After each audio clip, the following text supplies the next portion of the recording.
Welcome to J Life with Daniel. I'm your host, Rabbi Daniel Levine. Okay, well, this week we have a really exciting episode. We actually have two guests, Rabbi Abba Perelmuter, who's the Chabad Rabbi of Shul by the Shore in Long Beach, and his daughter, Chaya Leah, who is also the Executive Director of Hillel at Long Beach. In this episode, we discuss the ins and outs of Chabad, why it's been so successful, what the rest of the Jewish community can learn from Chabad. We get into an interesting discussion about female leadership in Chabad. And of course, there's lots of good humor all around. I'm sure that you'll enjoy this conversation as much as I had having it.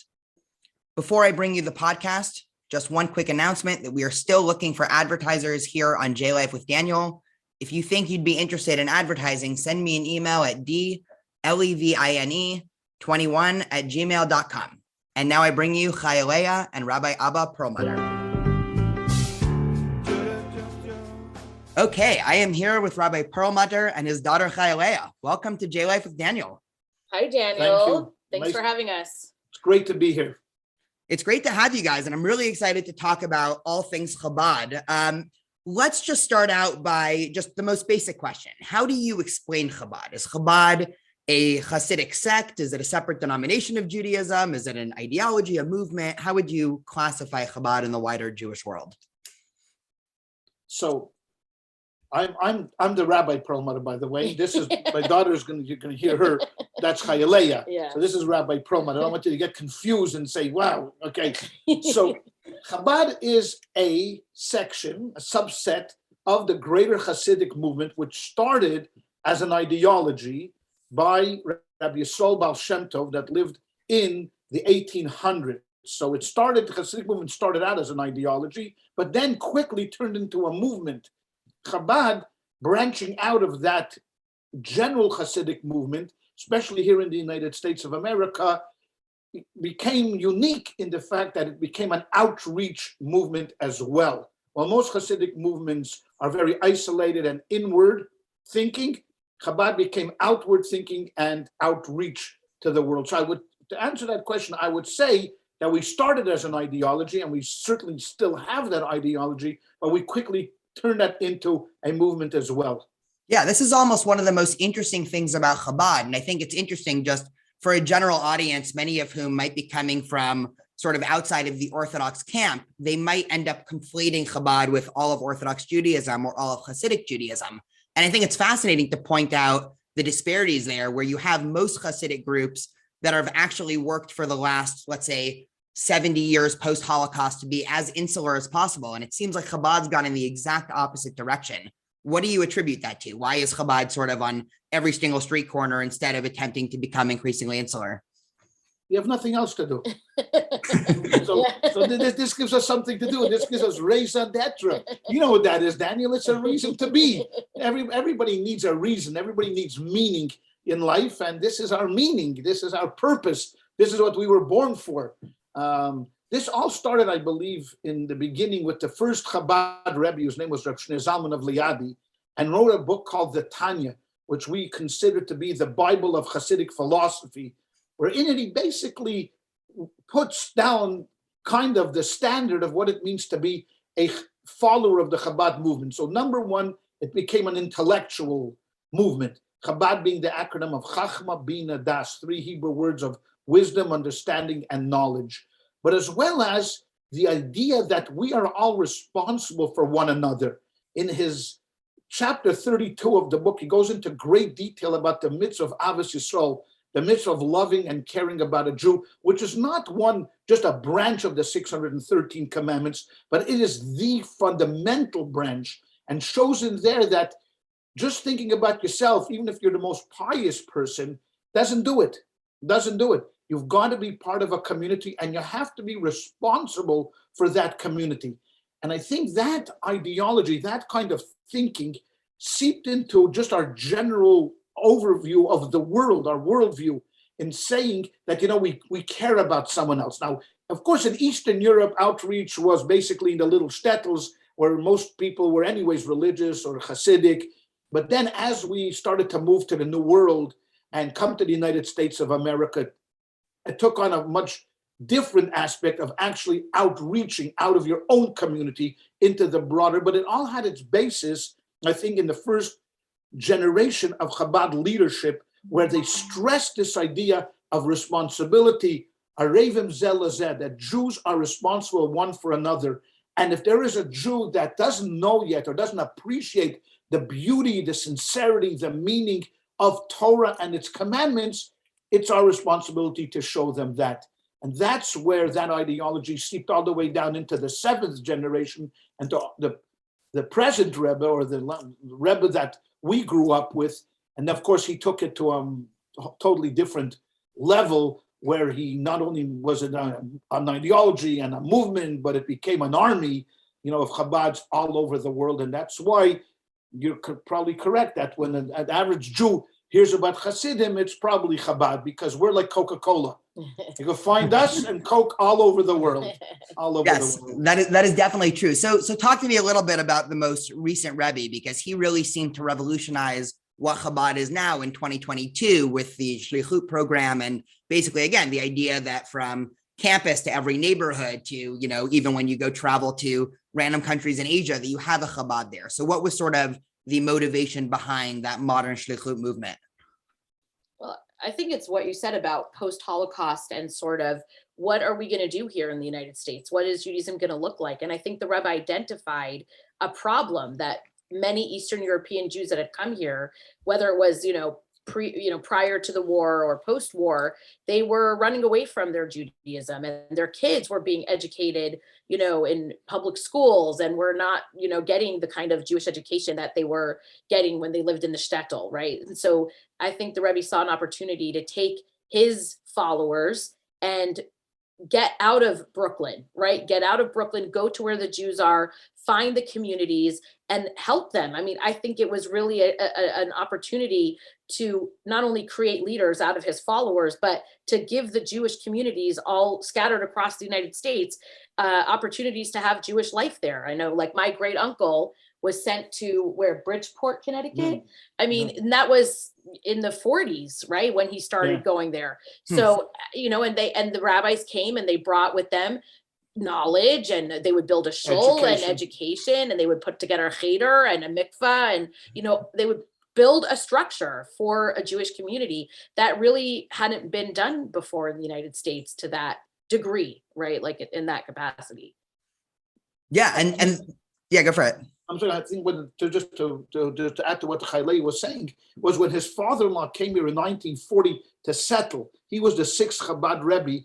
One of his first statements was, America is not different. Right. Now, we can have in the United States of America a strong traditional Jewish community. There were Jewish communities in America, but a traditional community that you saw in Eastern Europe, with a yeshiva, with a day school, with a shochet and a mikveh, and people really being involved in Judaism, and this being the center of their lives, we can reestablish that here in the shores of the United States. Now, when he said it, everyone shrugged their shoulders. They said, nah, come on, you can't. I mean, New York and Baltimore and Chicago and Philadelphia is not Lodz, and Vilna, and Bobroisk, and Liadi. I mean, those places, of course, were seeped, and deep within Judaism, and Judaism was their entire lives in these shtetl.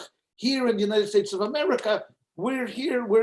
This is a democracy. This is the land of the free and the home of the brave, the golden Medina, a place where we come here to make money. Rabbi, money, capitalism. That's what drives us. But the Rebbe, the previous Rebbe, even though that he was ill when he came here, started slowly but surely sending out, shaluchim, to different parts of the Northeast, here and there, and little by little, built the foundation. Then his son-in-law, when he took over in 1950, just blew it out of the water, just expanded it, to where now there's close to 5,000 offices throughout the entire world, and with thousands of people working just within this milieu of Chabad outreach. So their idea always was that we cannot see ourselves as isolated. I mean, it's like a person in a boat, and a person in a boat, you have 100 people that are sailing, and some guy wants to just drill a hole underneath his seat. And when people are claiming, hey, what are you doing? He says, well, I paid for this seat. I can do whatever I like. He says, but don't you understand that if you drill a hole, you'll take us all down? And that was their idea, that, either we sink or swim together. Everybody is in this together. You can't say that, I'm Jewish, but I'm not going to be involved, because that non-involver really affects even those that are involved. And we see it. We see it. I mean, Judaism is only as strong as the community is. But I think Sure. there's also another interesting point that I think you're describing really well, like the idea of why, the communities needed us. But I think there's something really interesting about what the Lubavitcher Rebbe did for the Lubavitchers, right? By telling us to get out of Brooklyn, right? Like, it's more comfortable to be a Chabadnik living in Crown Heights. We have everything there. It's comfortable for us. The community is built around our lifestyle. But instead he said, no, pack yourself a suitcase, take your kids with you, by the way, like take them out of the community where they can be educated easily and have friends easily, and move to like these crazy places all around the world. And even the non-crazy places. I mean, even Long Beach, California, like my parents grew up in Montreal and in Crown Heights, big Jewish communities. And I was raised in Long Beach, where, there definitely, that didn't exist, that like whole hub of Jewish life. And I think that's a very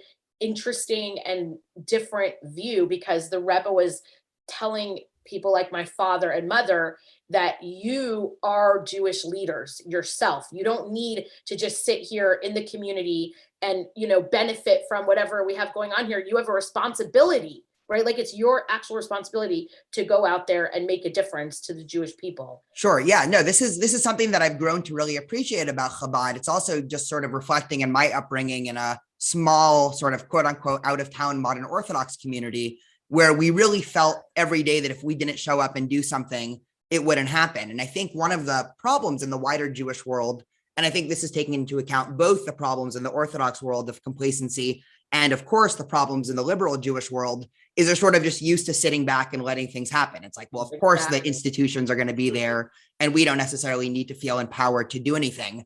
On that note, I wanted to go on sort of a slight tangent. So Chaya Leah, obviously you are Chabad. You sort of grew up in a Chabad house, quite literally. And then you also now work for Hillel, which is a pluralistic or non-denominational Jewish organization. I haven't exactly done the back research here, but you might be the only Chabad Rebbitzin in history to work for a pluralistic Jewish institution. No, there are a few of us. There are a few of you? Not many. Not many. It's a very small elite group. There are a few. Like the Navy SEALs. I love it. So Yeah. talk to me a little bit about that. Does the pluralism of Hillel, does that fit into Chabad? Do you think Chabad fits into the pluralism of the liberal Jewish world? How do you sort of see that interplay?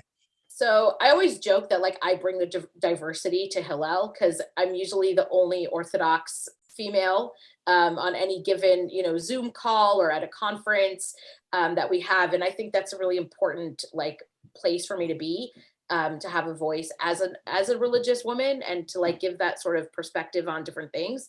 Chabad is not into the whole idea of pluralism. Chabad is into inclusion. I think there's a big difference between inclusion and pluralism. And it took me a while to understand that difference. Growing up Chabad, we had every type of person in our home, at our shul. I mean, my father's shul is a mix of every kind of Jew and some non-Jews. I mean, like, it's real inclusion, but pluralism in Hillel it's not about it is inclusion, but it's the idea that every type of Judaism goes. And that is something that I definitely had to get used to. For example, like, I don't mind having 100 different types of people at my Seder, but my Seder is going to look a very specific way. And when I came to Hillel, it was like, well, your Seder doesn't necessarily have to be that way. It can be this way or that way. And we can say, we can read Martin Luther King's speeches at the Seder rather than, the Haggadah. And like, fine, I know that works for people and that is, and good for them, but that's definitely something that is a challenge for me and something that I've like had to get used to. Yeah. So how do you, I want to sort of go a little bit deeper into that. Almost, how do you balance those two competing ideas? Because from, again, albeit an outsider perspective, a lot of what Chabad does is seemingly mitzvah centric, right? Connected to a lot of the Arizal's ideas of, Shvirat HaKelim and Tikkun Olam, right? The idea that Mashiach will only come once we sort of drop a certain number of mitzvot that's, some unknown number into the bucket, and then Mashiach will come. And so that sort of explains a lot of the excitement and a lot of the particularities of what Chabad wants to do, right? Like they measure a mitzvah according to the halachic definition and then subsequently want that to be done. Hillel is sort of almost the exact other extreme, meaning with Hillel, we wouldn't even, if somebody wants to learn about tefillin and let's say even put it on at night, I can imagine most Hillel professionals would be more than glad to help somebody wrap tefillin at night, or certainly allow females to wrap tefillin. And so how do you sort of balance those two, I guess, competing visions of, I guess, what the purpose of a Jewish educator is? So I'm very clear with my students and with people I come into contact with, like I'm Orthodox and I'm going to tell you the story from my perspective. I'm going to teach it from my perspective. I'm not going to tell you that if you go and study with another rabbi or with another Hillel educator that that's wrong. I'm never going to tell anybody that what they're doing is wrong. It's absolutely, I appreciate any kind of Jewish activity. I mean, I don't want to, don't get me in trouble for saying this, but like, if a female student of mine wants to put on tefillin, fine. Like she can go and find, I'll even help her find somebody who can help her do that. I'm not going to. I have my boundaries. I have the things that I believe in. And I often explain that I have to explain that to my students all of the time. And you're bored. And my board, exactly. Like it was an issue when, they asked me to take the job. There were some people that were hesitant on the board who were like, but maybe you're too Orthodox, whatever. But again, I teach it from my perspective. My students understand that. And I help them hopefully be able to navigate like ways to find things if they need another perspective. And by the way, Daniel and that's how I'm so very close with Daniel, because I've sent students to you who needed more of a liberal view of Judaism or had more questions that maybe they didn't feel comfortable getting from me. So it's things like that. And I think Hillel's really actually good at that. Like, and this is actually one of the things that I actually like the best in regards to your interaction with Hillel is, again, you really do bring a certain type of diversity to Hillel. I mean, I think pluralistic, almost by definition, Ashkenazi liberal organizations are very bad at catering to certain subsets of people, one of those being anybody who wants to be more traditional. So somebody that does have more traditional views of Judaism, oftentimes, I think very much to the fault of the liberal Jewish community, could feel sort of strange or weird, or, even, not only are they not being supported if they say want to become increasingly, let's say, Shomer Halacha or Shomer Mitzvot, but they just don't see the support there and even a little bit of antipathy there. What do you think, just sticking on this topic? Oh, go for it, Rabbi Perelmuter. I just wanted to add just one thing to what Chaya Leah was saying. I mean, I know, like, not from the college perspective, but from the community perspective, I wish that there would be 20 girls who wanted to put on tefillin in Hillel. Right. I mean, I know Chaya Leah would jump at the opportunity of saying, 20 girls show up and want to put on tefillin. Our challenge mostly is apathy. Right. I mean, that is really what the majority of Jewish students are feeling on campus. And that, of course, reflects what the Jewish community is feeling.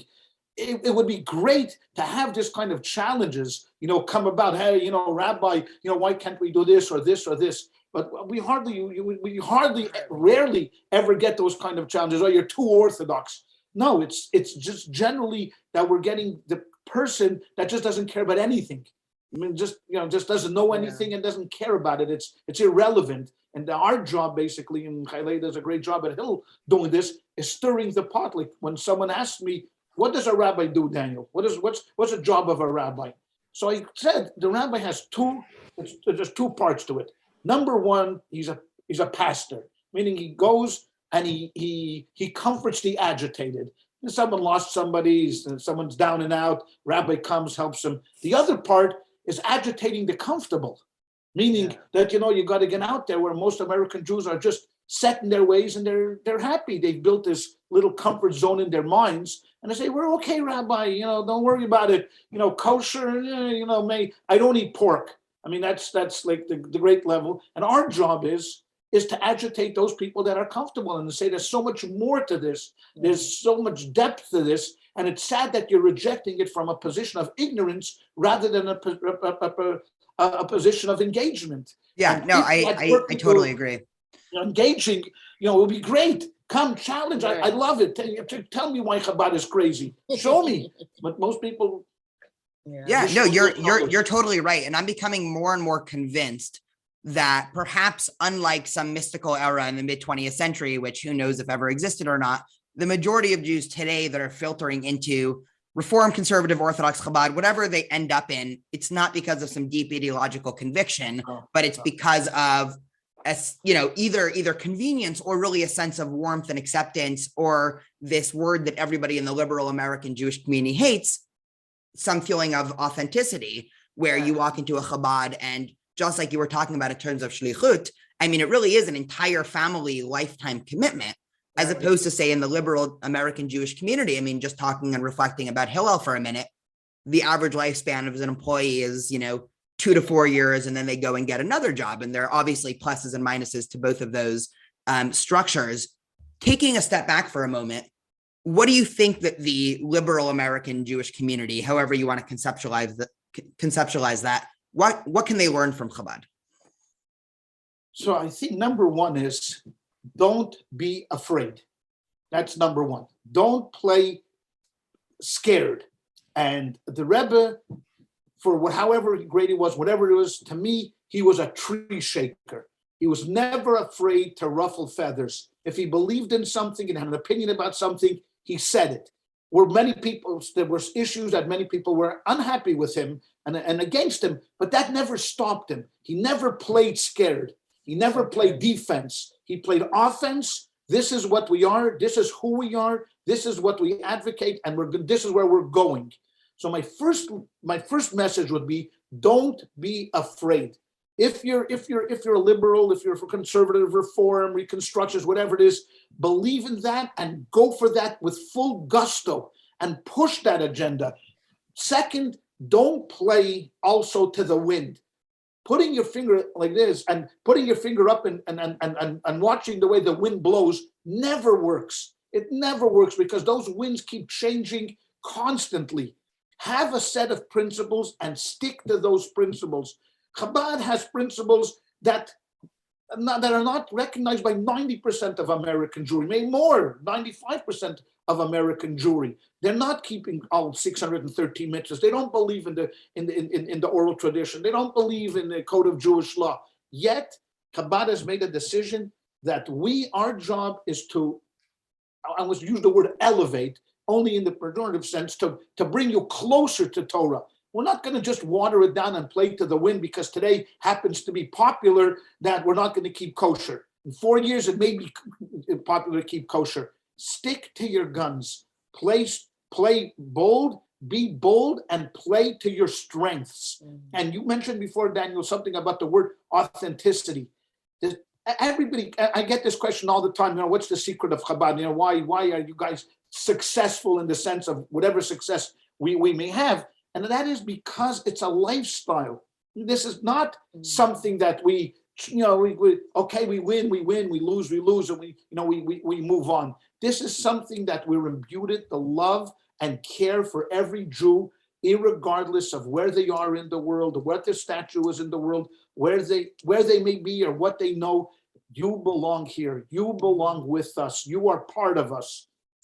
And if you follow those rules, if you just go out there and be bold, and be out there, don't worry what the rest of the world is going to say about you, because you're never going to win over the rest of the world. That's not the way this thing works. You're never going to make everybody happy, but you'll know in your heart of hearts that you're honest to yourself. You have a system, you have faith, you have beliefs. Go out there and do that. And I think that's the strength of Chabad. So you see even people, I have colleagues that in a million years when I saw them in rabbinical school say, there's no way these guys are going to succeed. There's no way. I mean, these are not rabbis, these are not out leaders, they're not outreach people, but you know what? They shock me. They get out there, they're in the world, even they're not sophisticated, they don't have 3 PhDs, they're not writing books, they're not doing anything, but they just care. They have love in their hearts. And that love is what brings people. And I have to be honest, over the 40 years, I've seen that many more people get involved in Chabad because of my wife's chicken soup than my brilliant sermons. My great, insightful ideas in the Torah, when my Maimonides and Achmanides, my wife's chicken soup is really beats good. them all. Beats them all. That's really incredible. And now I'm a little upset that I've never had any of that chicken soup or really any of those brilliant. That's why now we know why you are what you are. Because exactly. You haven't had That's incredible. Yeah. One of the articles that I've sort of, I've written a lot of articles in my life that have gotten me in trouble with various groups of people. I think at this point I've upset every single group of Jews, That's the possible. greatest, Daniel. That's the greatest. That's your strength. Your strength is the more you upset people, the better off you are. Amen. But so I penned an op-ed called "Being a Jewish Educator is a Lifestyle Choice" a couple of years ago, and I recounted, my great grandfather, who was a rabbi in Eastern Europe, who of course was living in Minsk at a time when Torah learning and Torah teaching was outlawed, and he continued to do it in his basement. He wasn't Chabad, but he was, the good old Litvak, but he was teaching Torah in his basement and eventually got exiled to Siberia. And, through a whole bunch of fortuitous events, my family ended up in America. But I sort of drew a parallel between his life and his duties as a rabbi and mine, and just almost the comedic parallels of him risking his life and his fortune. I'm sure he wasn't making any, considerable money compared to today. Your average Jewish educator, especially in the liberal world, is probably making a relatively good salary. They have paid time off. They have vacation days. And I definitely agree. I mean, one of the biggest faults that I've seen, especially as I sort of have one foot in the Orthodox world and one foot in the liberal world, is how to inspire the leadership in the liberal Jewish world to really view it as a lifestyle commitment and almost a mission, as opposed to a convenient job to do for a couple of years, while you're always having, one eye looking at that next thing. Well, there's one easy way. I mean, it needs to shift from being synagogue centric to home centric. I mean, Judaism has to be important at home. And too many Jews think that their Judaism goes, turns on and off when they walk into synagogue and walk out. And I think that is the biggest difference between the Orthodox world and the rest of the Jewish world. I mean, when you're Orthodox, you're Jewish from the second you wake up in the morning. Everything revolves around it. Your calendar, your social life. I mean, it's just every single part of your life is seeped in your Jewish community and your Jewish faith. And I see with most of my colleagues and, with the communities that I work with, that that's just not true. If you're not in synagogue, your Judaism is like in the back of your mind. And so to me, that's the only way that there's going to be a shift in how the professionals, are in the liberal Jewish world and how their constituents are going to behave, right? Like they have to model that in a way. Yeah, I mean, there was definitely driving. I think reform should ban driving to shul. Like, let everything else. I don't care if people watch TV. I don't care if people whatever. But like, if you ban driving and people have to live near the synagogue and have to like walk and actually see a neighbor on the way, or like,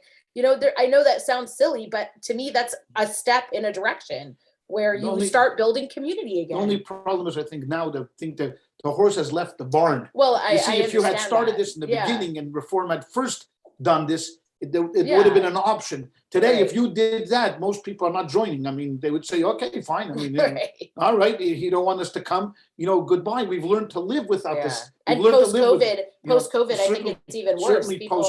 Certainly post-COVID, we used to always have the expression in Orthodox, schwer zu sein a Yid. It's so hard to be a Jew. But if you keep saying that, guess what? It actually turns out to be true. Mm-hmm. It is hard. And, we've always emphasized, at least in my family, never say that. Right. Don't say schwer zu sein a Yid. Never say it's hard to be a Jew, because you keep saying, oh my gosh, why do I got to go to shul? Why do I have to do this? Why? It's a burden. Then you know what? It's a self-fulfilling prophecy, and it becomes a burden. Mm. And then your kids say to themselves, why do I need to do this? Love, warmth, enthusiasm, those are the things that win over American Jewry. That's the key. There's nothing to do. We have seen it over and over and over again. Just show someone a little love, that you care about them. I mean, Daniel, you talk so beautifully about your great grandfather, being the rabbi. Our job is mostly pastoral. I mean, the few questions I get, Rabbi, my chicken swallowed a nail. Is it still kosher? I mean, who gets those? Those are questions your grandfather would get in the shtetl. We get problems of relationships. We get problems of child rearing. We get these are the things that we need to address. And the more you show your humanity, the more you show that you care, that you're part of their lives, people realize that. And even though they may say to themselves behind their mind, the rabbi's crazy. Look, I mean, a guy doesn't eat in any restaurants in Long Beach, and he keeps kosher like a nutcracker, and he puts on tefillin, not only one pair, but they see me put on 2 pairs of Rabbeinu Tam's tefillin, and then he has a beard, and he sends his kids to Jewish schools. But that just falls away. Those barriers just fall away when you expose your heart. And when you open up your heart, words that come out of your heart enter into the heart. That's what authenticity is. I mean that you really, really, really care about these people. And that's a formula that anyone can follow. Anyone can follow it. You don't need to be Chabad. You don't need to be anything, to do that. Just show that you care about them. But as soon as people see that you're in the position of a rabbi because it's a career move, then you're okay. Today I'm in Long Beach, but I'm really looking for a better position in LA, or I'm going to move up the ladder somewhere. They see through it. They see through that you're not caring about me. Yeah. But you're totally right. And I think one of the things that we're lacking more than ever in the modern world is people feeling like they have an identity. I mean, I think one of the biggest crises that's happening in the modern world is we've somehow been convinced by, various societal powers that having a strong particularist identity is a negative in all circumstances. Now, of course, there are clear examples of that becoming negative, but there's also a real detriment and a real potential pathology in somebody that lacks all identity. I think that that's responsible for a lot of the problems that we're seeing. There's a really famous debate that I always, whenever I am talking with people about Chabad, there was a famous debate in the 70s between the Rebbe and one of the leaders of the Reform movement in America about the first menorah lightings that were happening in public. And the Rebbe, of course, was the champion of public menorah lightings. Most American Jews are shocked to know that before the 70s and Chabad, that was not a thing that would happen in the 50s and 60s. But really Chabad, to its credit, is the one that really publicized Hanukkah to the extent that it is today. But you had the head of the Reform movement basically being consistent with the reform of the mid-20th century. It's obviously evolved since then, but being consistent with that ideology, saying, let's not try to ruffle any feathers. Let's not try to be too upfront with our Judaism. You could be a Jew in the home and in the synagogue, but in the street, you should be an American. And the Rebbe was basically saying the exact opposite, saying, listen, America is a place where specifically particularist identities are supposed to thrive. It's actually being a good American by having a strong particularist identity. And I find that debate really informative because I think it really rings true with Chabad today. And the reason why I think so many people are attracted to Chabad, even if they completely disagree with a lot of the views of the Chabad rabbi or the Chabad couple, is specifically for that. I would much rather have dinner with somebody that has a strong identity, even if it's not what I think, than have dinner with somebody who's wishy-washy on everything. And, it's hard to know what they actually believe. No, it's absolutely true. I want to say one thing, I have a lot of respect for my colleagues who are in the Reform movement and the conservative movement. And I understand that they'll probably have a hard time hearing what we're saying, and they'll say, well, we're doing this, in their minds, they're doing exactly what we're saying, right? We're bold, we're out there with new ideas. I mean, I understand that. And it's not anyone in particular who, is faulted for this. I'm not, but it's just a movement-wide issue, in my opinion. And I'm only saying this because I deal with the products of those synagogues, right? I'm on campus. The students I work with, none of them are Orthodox. I don't have a single Orthodox student at Cal State Long Beach, right? And so I'm seeing what happens to a student when they go through the temple schools, or or raised in a family that didn't attend any temple, whatever. I'm seeing the products of that, and that's where my concern is. Because so let's flip the script a little bit, because I've seen the product of people that grow up in the Orthodox community that subsequently leave for a whole variety of reasons. It doesn't exist. Never. We are experiencing some static. I think the podcast has to end. What, if anything, does Chabad and or the wider Orthodox world, what can they learn from the liberal American Jewish community? I mean, obviously, the Orthodox world has its challenges. I mean, trying to be a insular community at a time where my cell phone has every single piece of information that I'd ever need at my fingertips. I mean, it's a challenge. I have 4 sons I'm raising. All of them are teenagers right now. And it's a challenge trying to keep them within a confined, sort of lifestyle of, a safe insular lifestyle. So, I mean, our challenges are real. And I think that I really appreciate some of the things I see in the liberal world. I love, this idea that everyone is accepted, right? And it's something that is changing in the Orthodox world. I mean, when I was a teenager, it was very different. I think today parents are a lot more accepting. The yeshivas are even more accepting to a degree of different behaviors. I love in the liberal world, I think there's a really interesting leadership pipeline that doesn't exist in the Orthodox world, something you and I have talked about. Like in my community, the men are the rabbis, my father's the rabbi, and I didn't really have that kind of space to be a community leader in the way that I wanted. That's changing a little bit in the more liberal Orthodox parts of the world, but it definitely not in the Hasidic world, I would say. And so that's something I would love to see more of. I'd love to see my fellow Hasidic women have leadership opportunities within the community, because I think, I'll say this publicly, when, it's all the men sitting around talking about the future of education in Chabad, I think that's a really missed opportunity, because women have a lot of important things to say. And so I'm not saying women are not having those conversations also, but I'd like to see the conversations converge somewhere so that there were, more voices heard. Okay, I'm just gonna. This is where we part ways. You know what your name is, Good, Dr. Good speech. Okay, this is where we I understand. part ways. No, not because I don't agree with you, but I think that they do have positions of leadership.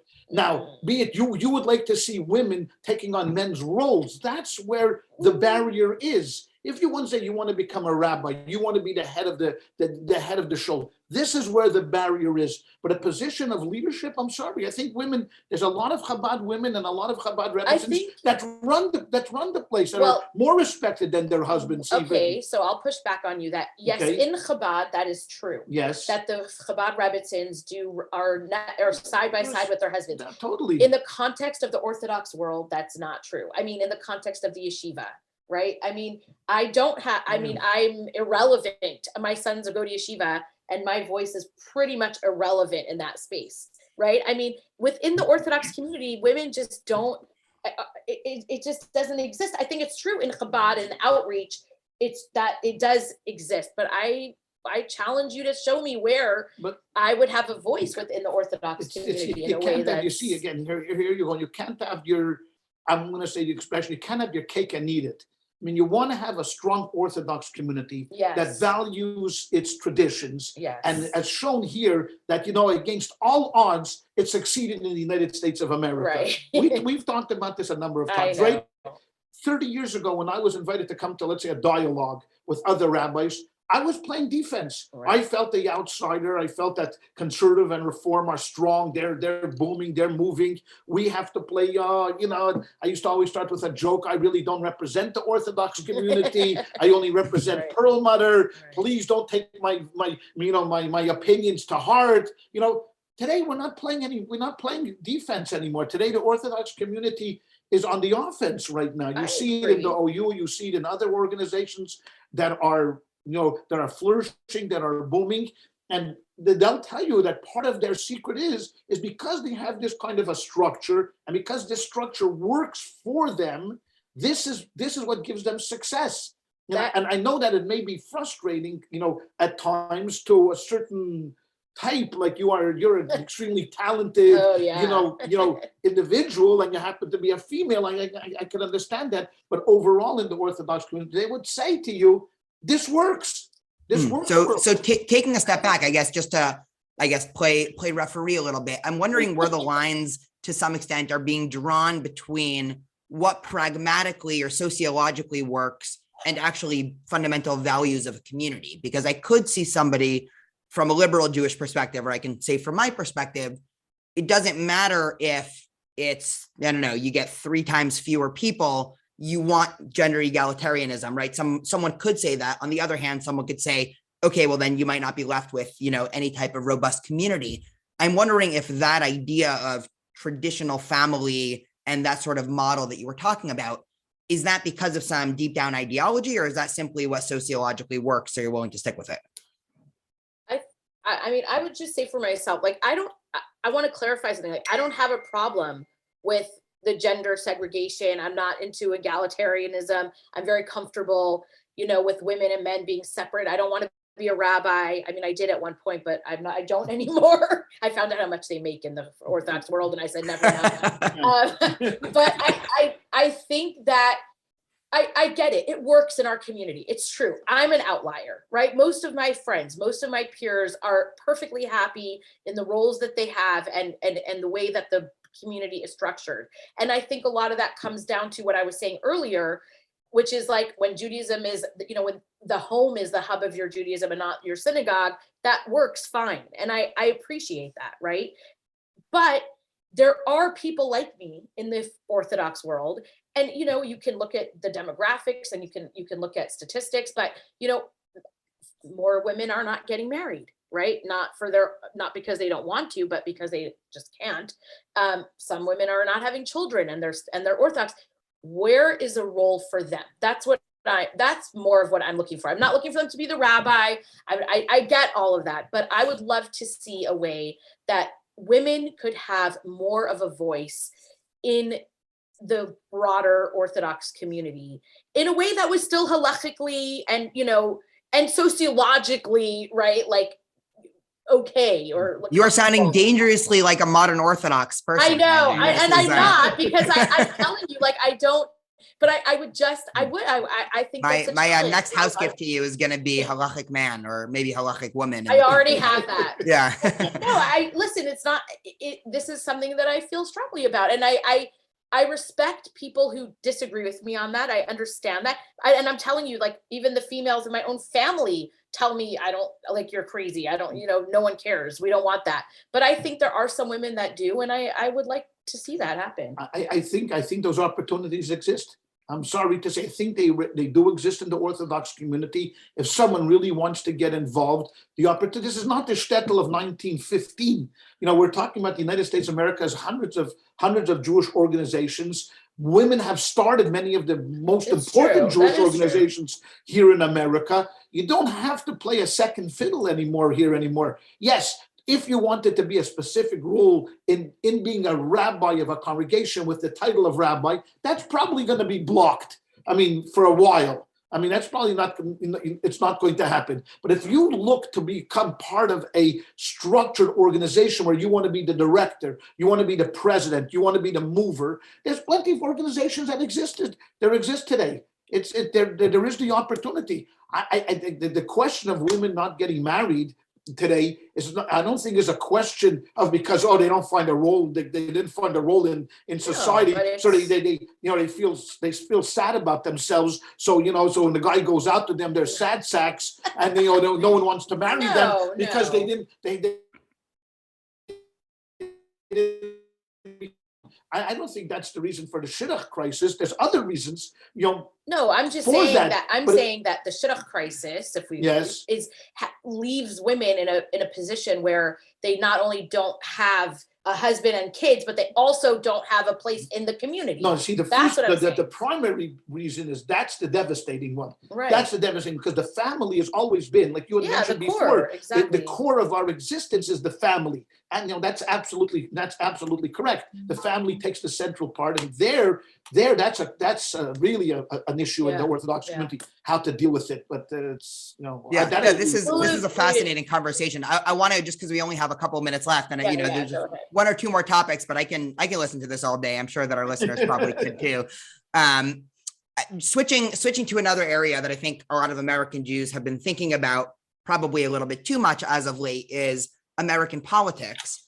And one of the things that we saw in the last election is when the data of Jewish voting came out, unsurprisingly, I think like 85% of non-Orthodox American Jews voted Democrat. That's a little higher than average, but it's pretty consistent that liberal Jews have been voting Democrat for years.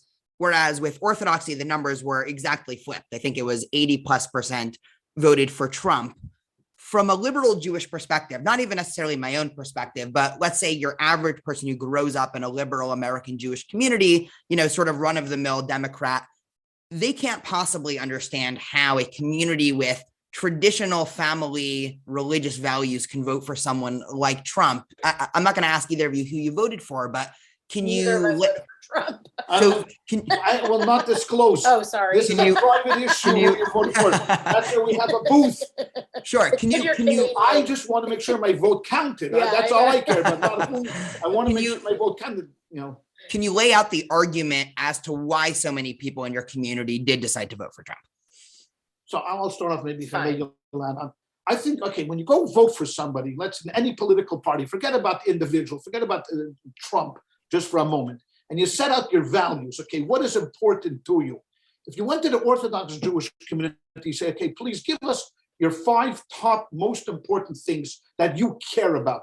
Number one, I would say above all, is Israel. Yeah. That would be the number one issue that I think that would unite all Orthodox Jews, Hasidic, modern Orthodox, Haredi, Misnagid. Number one, that we want to know that America has always been a friend and a strong friend, and that Israel can rely on America, and it doesn't have to worry that if it does something that America doesn't like, whether the particular president or someone in Congress, it's not going to get railed over, either by withholding funds or censoring it in the United Nations. It wants to know it has a friend in the White House, because Israel doesn't have many friends around the world.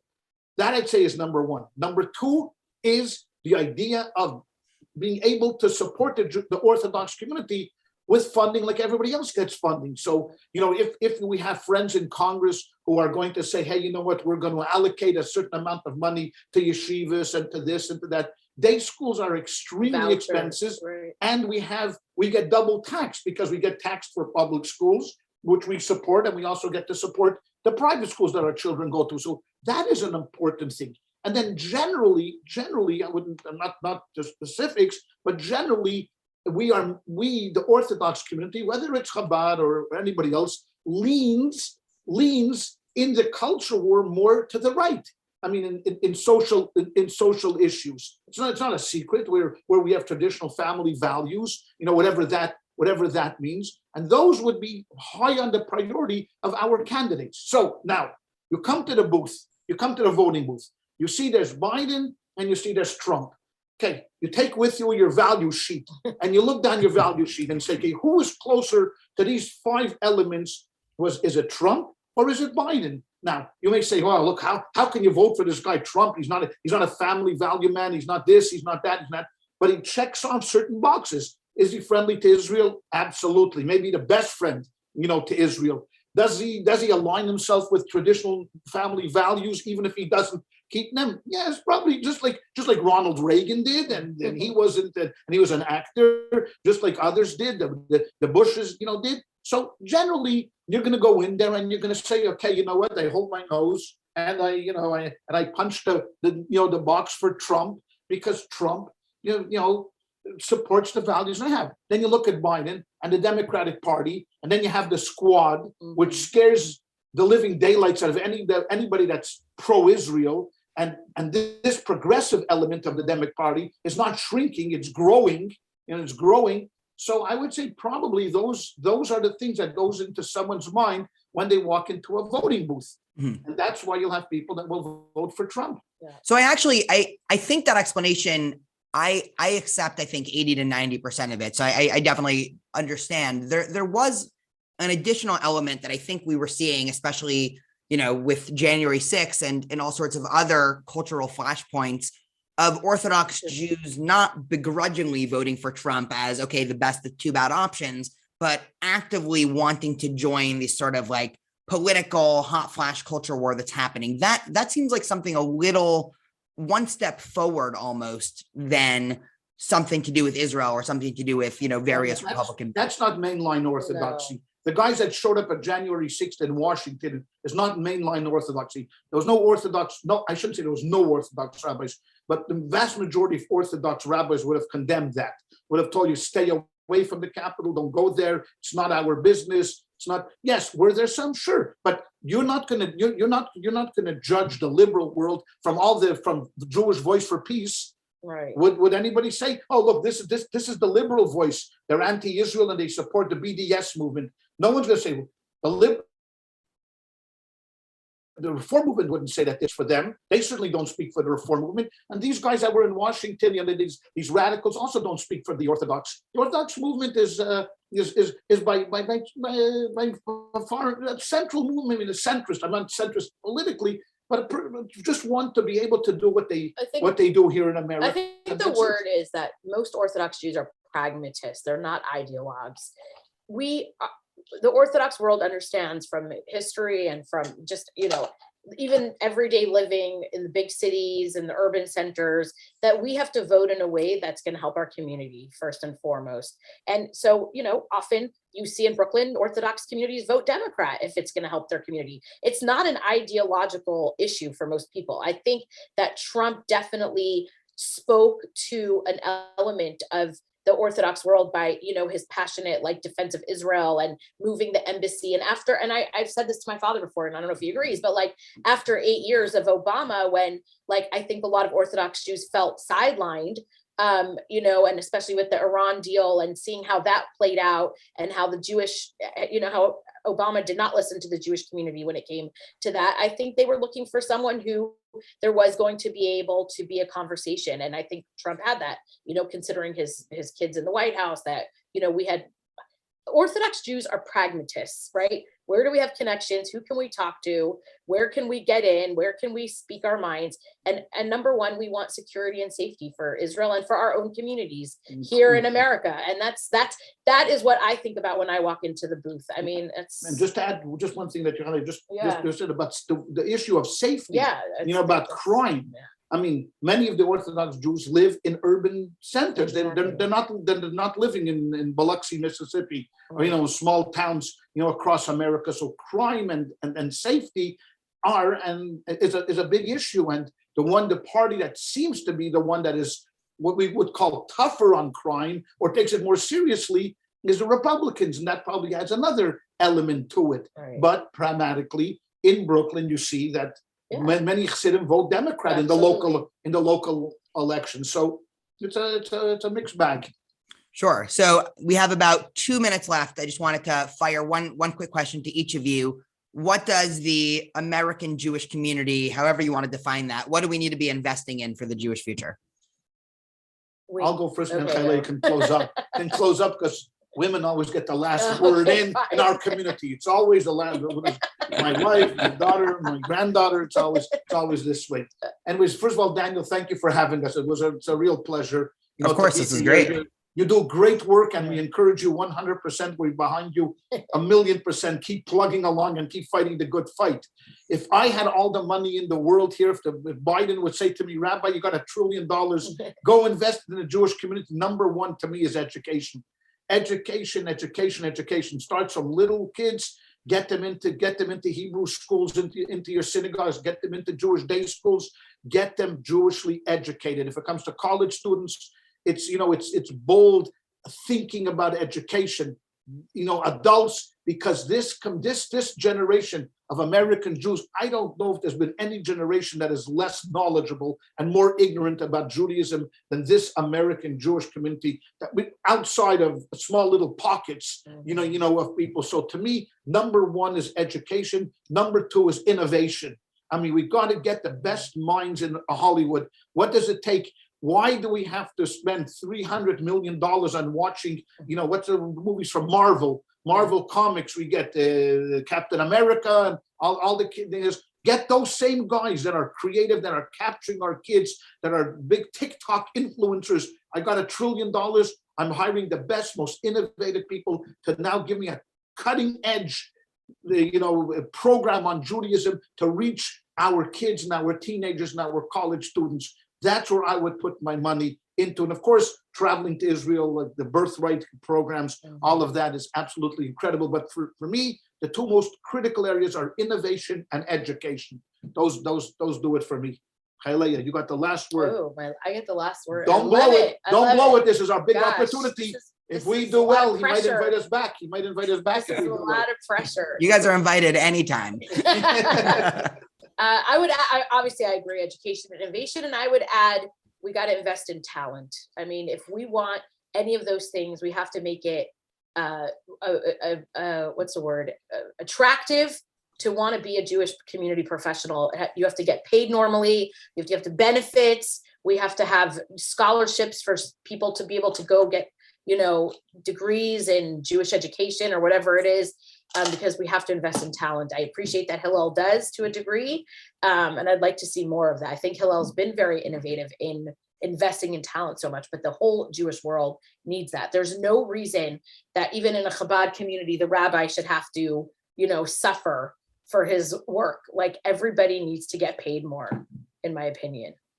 Amen. Well, thank you guys for coming on to J Life with Daniel. That is a great way to end. Thanks Thank again. you so much, Thanks, Daniel. Daniel. Thank you. Keep up the good work.